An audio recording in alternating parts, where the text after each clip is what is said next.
It was one of those nights that cuts right through to your bones, cold, damp and miserable. But inside our small, cluttered living room, the fire was crackling warmly, and the old blinds were pulled shut against the chill. I remember that evening clearly.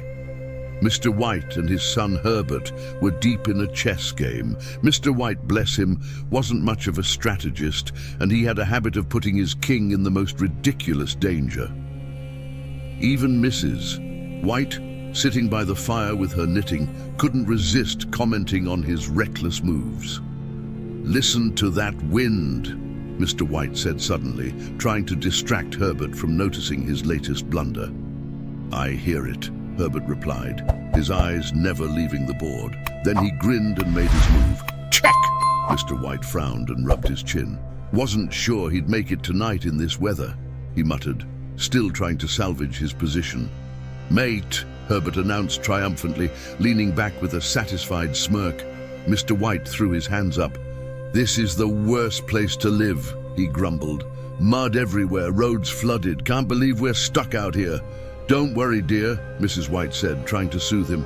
"You'll win the next game." Mr. White glanced at her, catching the knowing look she exchanged with Herbert. He grumbled under his breath, hiding a sheepish smile behind his grey-streaked beard. That's when we all heard the gate bang open, followed by heavy, deliberate footsteps approaching the front door. "Here he is!" Herbert exclaimed. Mr. White hurried to open the door, greeting the visitor with warm complaints about the dreadful weather. The guest, a burly man with a ruddy face and bulging eyes, stepped inside, shaking off the cold. "This," Mr. White said, "is Sergeant Major Morris." The sergeant settled into the chair by the fire, looking pleased as Mr. White poured drinks all around. By the third glass, Morris's stories started flowing. He spoke of far-off lands, exotic people, and adventures that seemed almost too wild to believe. The way he talked about wars and ancient temples, you couldn't help but lean in closer, eager for the next tale. Then Mr. White, ever curious, asked about something Morris had mentioned before, a monkey's paw. At first, Morris brushed it off. "Just a bit of old magic," he said vaguely, but his tone grew serious as he pulled the thing out of his pocket, a shriveled, dried-up monkey's paw. Mrs. White flinched at the sight, but Herbert reached for it with morbid fascination.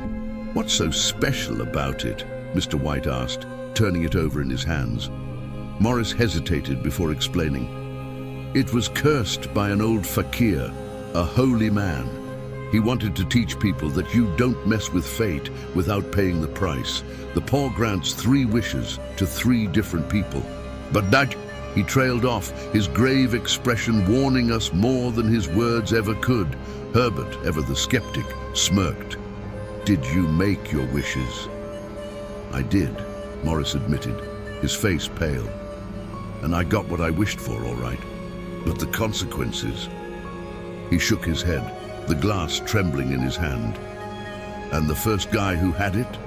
Mr. White asked. Morris's eyes darkened.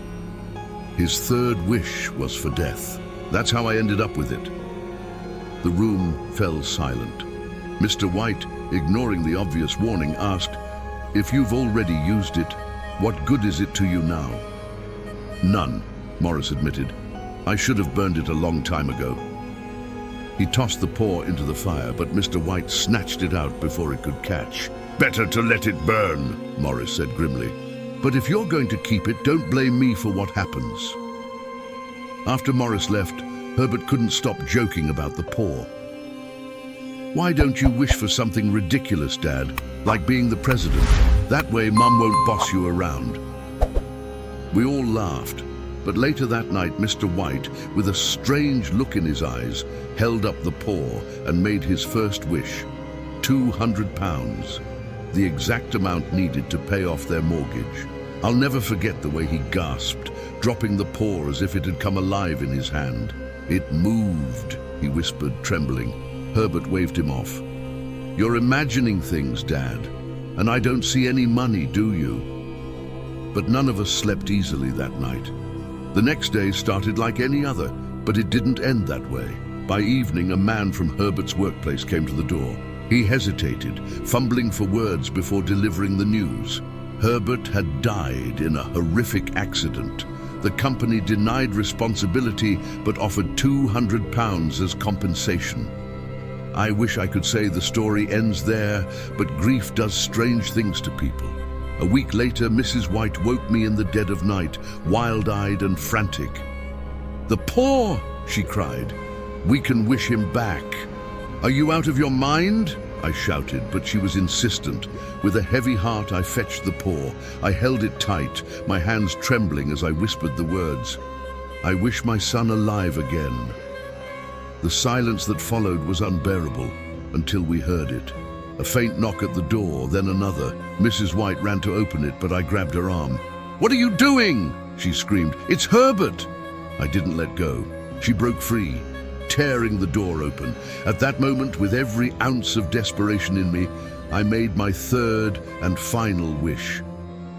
The knocking stopped. When we opened the door, there was nothing but the cold wind and an empty road. For a moment, neither of us moved.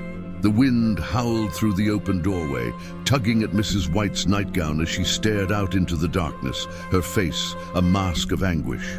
I was rooted in place, clutching the back of a chair for support, my heart hammering in my chest. "It was him," she whispered, her voice breaking. "I know it was him." I didn't have the courage to respond. What could I say? If it was him, if that thing was Herbert, then my final wish had sent him away for good. A mercy perhaps, but one that tore my heart apart as I watched her crumple to the floor, sobbing into her hands. I helped her up and led her back to the bedroom.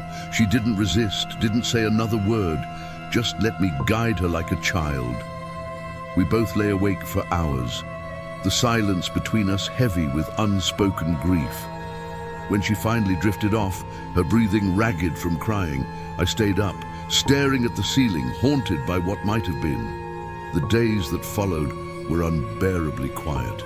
The house felt emptier than ever, each room echoing with memories of Herbert's laughter.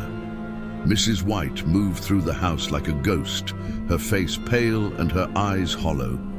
She rarely spoke, and when she did, her words were slow, distant, as if she were speaking to someone far away. And me, I avoided the paw like the plague. I couldn't bear to look at it. The mere thought of its shriveled, twisted form made my stomach churn.